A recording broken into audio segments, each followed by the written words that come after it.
The weather is terrible right now and I can't go freestyle outside. And I've been playing a lot of Uncrashed, been uploading a few Uncrashed videos as well. You can see those up here. I also enjoy some racing. It helps to improve the responsiveness and the prediction of where the quad is going to move and go. And it will leave me to be more predicting of where the quad should go and what trick to do next. So it's a little bit more looking ahead of time and not just feeling the spur of the moment. I like the TBS maps for racing, and my idea is that I'm going to go through all of the maps. I'm not trying to be a competitive racer or anything, so I think it's quite important to set a realistic goal for yourself, and this is sort of what I want to do. I like the TBS maps for racing, and my idea is that I'm going to go through all of the maps and beating double the amount of the first place. So if the first place is at 50 seconds, I need to beat 1 minute and 40 seconds, so twice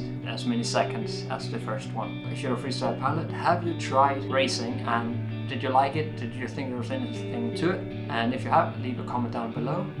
If you do, thank you a lot, and else just get out and get flying.